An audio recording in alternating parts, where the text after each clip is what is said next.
Thank you very much, Vilma. And thank you to everyone who is interested in grease recovery. This technology has been around since the 1800s. I looked up when the first grease belt was invented, and that was in 1890. And grease tables definitely predates that era by at least a decade. So this is a very old technology and it's been around for a long time. So I hope you take cognizance of the background to this technology.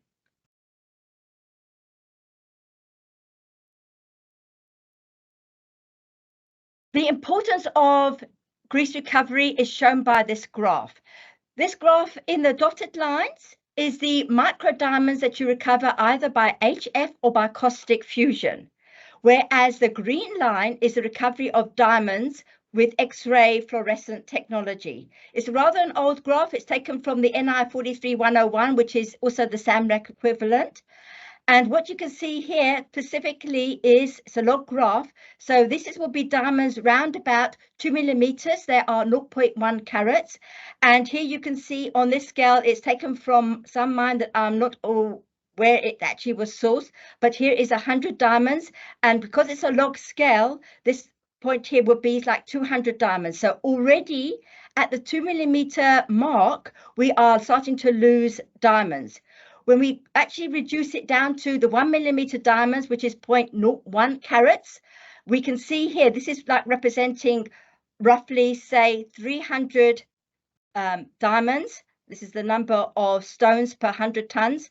While this point up here on the micro diamonds is showing something like 5,000 diamonds are being recovered. So there's a big loss here. And the reason why this is being lost is that X-ray fluorescent isn't really conducive to the recovery of these smaller diamonds. And this is the role that grease recovery can fulfill. The causes of diamond losses are, number one, liberation and lockup, when the diamonds are actually liberated from the kimberlite, and whatever technology you use, either fluorescence or grease recovery, cannot see them. The other aspect that lost quite a few diamonds is the low luminescent diamonds. X-rays aren't very good at recovering low diamonds that don't fluoresce. And the final reason is the incorrect recovery parameters. So when you've got magnetics and you set it up too low, then you are going to start losing diamonds. If you've got your grease too hard, then you are going to start losing diamonds. If you've got your X-ray thresholds too high, you are going to start losing diamonds. Here we have a grease table, and you will see how actually grease works. So before I say too much more, I just wanted you to get an idea of how the grease recovery works. So what we've got here is ore falling on a grease table. You can notice the various steps. So when the diamonds fall off the grease, falling down onto the grease, that's when you start to get recoveries. So what I'm going to do is just going to pause it here. I don't have diamonds in this video, but I'm actually using diamond simulants or tracers, hydrophobic tracers, and you can see a couple of them already falling down onto the grease up here. So I think I've put in 10 tracers in this test. Interesting aspects is that you want your water flow rate to be as low as possible. And in this process, you can see that the rivulets start to form. And then your ore actually follows these rivulets and fall off the table. Your ore being hydrophilic, whereas your simulants and your diamonds being hydrophobic. So we'll just carry on playing this a bit further. And you can see that all the ore, because it's hydrophilic, is falling off. You can see the rivulets and the ore following in the rivulets. And there we are having our simulants all adhering to the grease exactly under the drop point where they were originally dispersed from.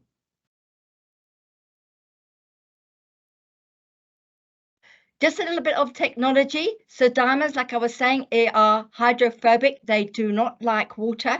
And you will actually see this from the contact angles between the diamonds and the water. They have a very high contact angle, whereas your minerals are hydrophilic and the water actually adheres to the minerals, making them totally wettable. And anything that is wet does not adhere to grease. and anything that's dry, like your diamonds or hydrophobic materials, your polymers, do not adhere to grease. And here I've just got some water bubbles. This is the turbid water bubbles, but you can see the high contact angles of the water on the grease. This is a grease background, and the water not wanting to mix with the grease, and then the high surface tension of the water forming quite high bubbles. Wetting angle. So this is a term that we often use to actually assess how hydrophobic or hydrophilic a material is. What I've got here is a water bubble on a hydrophobic surface. And here we've got high contact angles of 153 degrees. This is also a moderate high contact angle. This is also on another hydrophobic surface. So depending on the hydrophobicity of the surface, so you can increase your contact angles. The images on the right are hydrophilic surfaces, and you can see you start to get very low contact angles. The water spreads out, and you can see that these surfaces are no longer hydrophobic but start to become hydrophilic. Some of the science on grease recovery, the parameters that you need are your water flow rate. As you were seeing in that first video, you wanted a low flow rate. Your water tension is an important parameter that I'll discuss a bit later. Your water temperature. We can discuss a little bit on water turbidity. This was seen as quite an important parameter, but I want to dispute that theory a bit. On the grease side, grease thickness is a parameter that you must be aware of. The thicker the grease, the more is going to be your OPEX parameters in your grease recovery process. So you do want to keep this as thin as possible. Grease softness is an important parameter, and grease tenacity. And then overwhelming, but all of these, both the water parameters and the grease parameters, is your environmental conditions. So how hot or how cold is your background temperature? So I'm going to start off with water flow rate. As you saw in the video, you really want a low flow rate to actually recover the various traces. Here I've got a picture of the Orange River, which you're all familiar with. The Orange River gets its name from its high carrying capacity with all the silt that it carries out to the ocean. And here it is in flood, and then you know at these times it carries tons of material out to the ocean. So this is the capacity of water when it has high flow rates. And here is the Orange River, where I love it, suitable for canoeing and whitewater rafting, and it's very clear and transparent, and it got a very low carrying capacity. So these are the criteria of the water flow rate needed for grease recovery that one needs to be aware of. Going to talk about water tension here. As you know, when you turn on a tap, you often get this roping kind of scenario. That's a function of the water tension that's coming out of the taps. Water is a polar liquid, so it wants to attract to each other. And here you can see the water tension causing the roping. Here I've got a picture of a more turbid water, so it's got clays in this water, and you can still see the surface tension causing it to rope. This is just my grease jig. This is a level of grease, so the water doesn't want to mix with the grease. And just for future information, this is the feeder. So typically we would take feed coming along the feeder, dropped off onto the chute, and we would see how much of the diamonds are adhering to the grease. So we were able to test a number of different parameters with this grease set up, with this grease jig set up, things like water temperatures, different grease mixes, different water conditions, and those kind of aspects. So I'm going to go back to the grease table that we have at the Saskatchewan Research Council. And in this little scenario, I'm going to be looking at the water turbidity. So in here, you can see now that the water is looking darker, the little rivulets. I've got a high content of clay suspended within this water.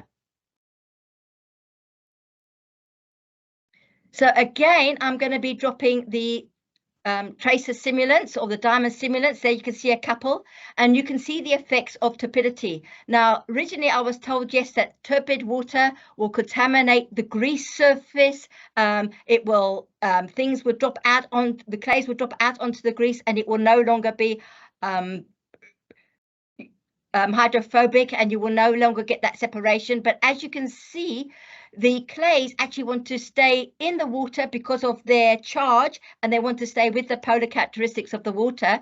But what you can see nicely here is the rivulets, and how the particles want to stay within the rivulets. And there you can see the tracers still adhering to the grease quite nicely and efficiently. So water turbidity is a very low factor unless the turbidity is caused by a material that affects the surface tension of the grease.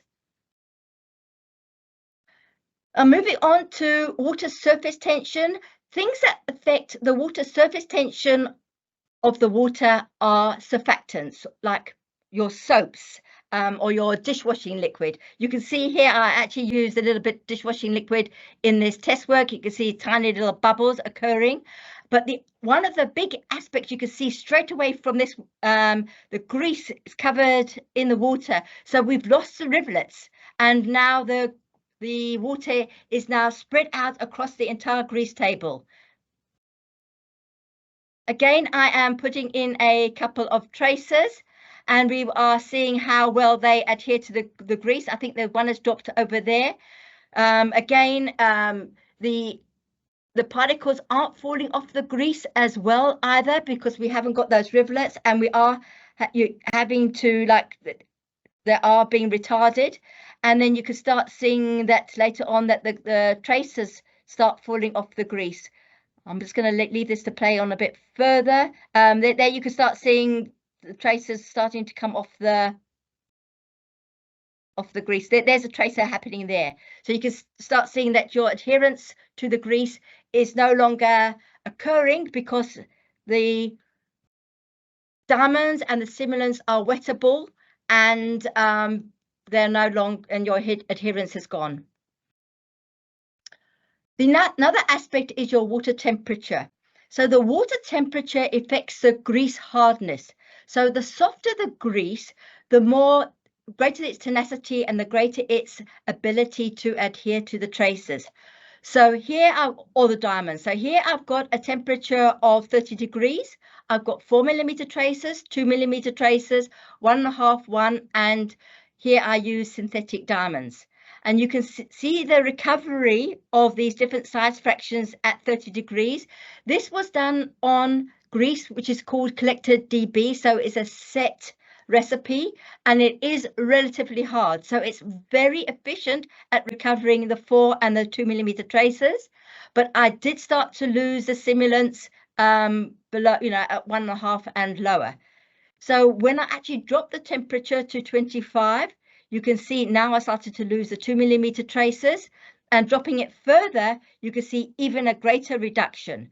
But still at 21 degrees, the 4mm tracers adhered sufficiently. So there was enough gravitational force from where the tracers were fed onto the grease.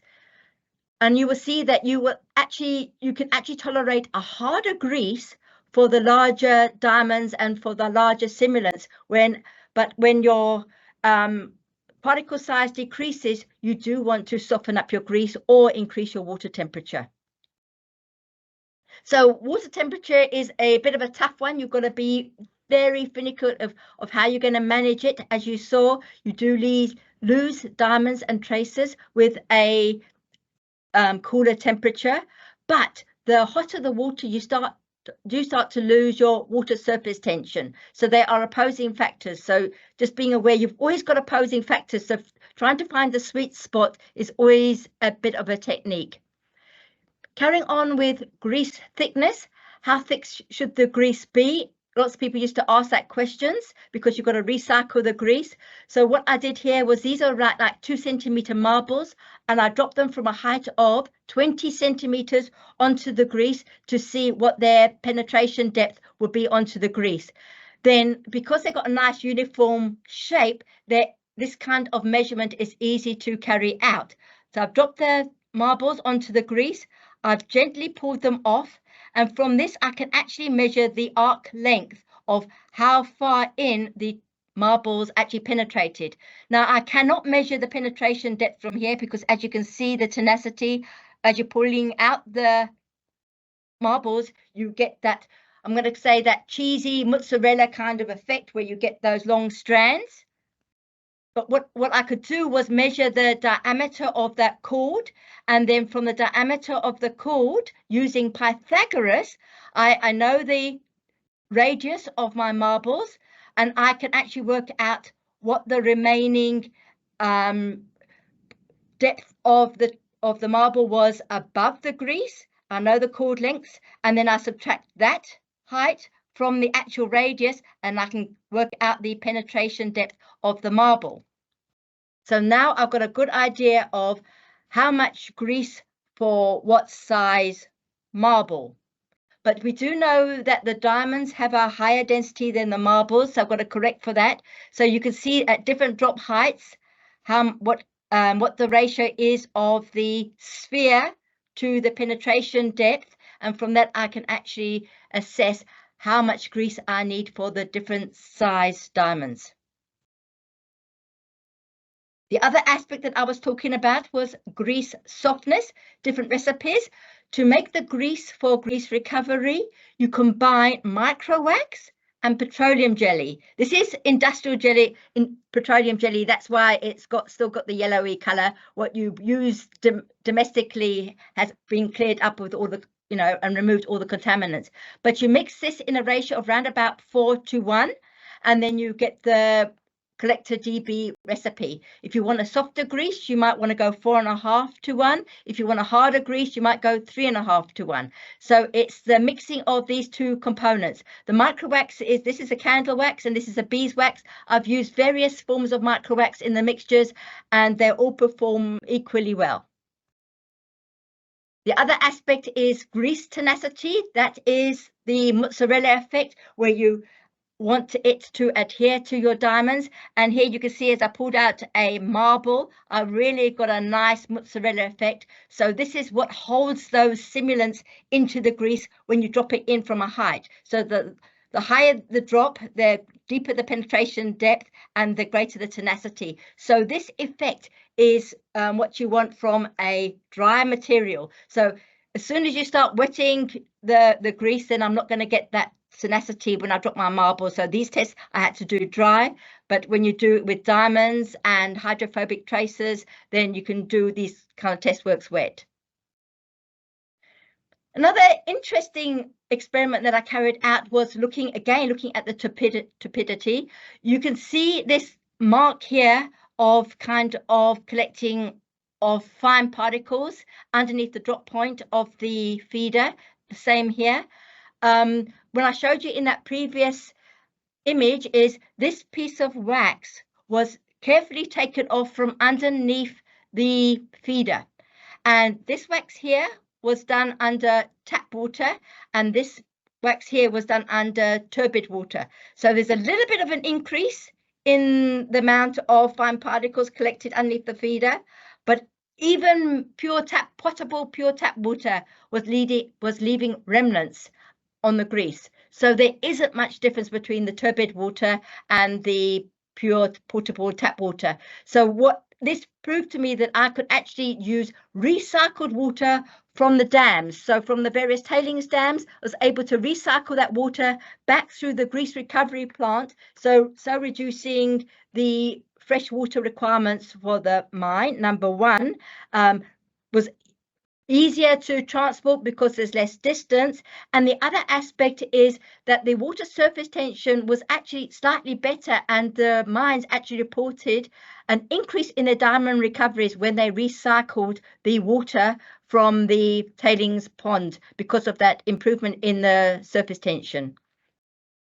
Again, this is just that same spot, but you can see the clay. So when I actually had on my grease jig and I had the water running down on my grease jig, it was cleaning up all of the grease. It was pulling all of the clay particles within it in the polar characteristics of the water and the charge on the clay particles and adhering to the turbid, of making it more and more turbid. Here you can just see the high surface tension, the high wettability angles of the water in the turbid conditions, showing like good surface tension, good grease recovery. And this is just a final picture of the grease table that we have at the Saskatchewan Research Council. The material is fed from a feeder behind here. It's round about a 15 centimeter drop onto the grease, and that is where we collect all of the diamonds. If they don't get collected on that first drop, then each step, then you either find the diamonds forming here. So they usually fall underneath the feeder or on the first step. We don't usually find them on the second step. But however, that is just a catch up, just to make sure that we do recover all of the diamonds. And that concludes my presentation on grease recovery, which I do still feel has a benefit for the diamond industry even today. Thank you.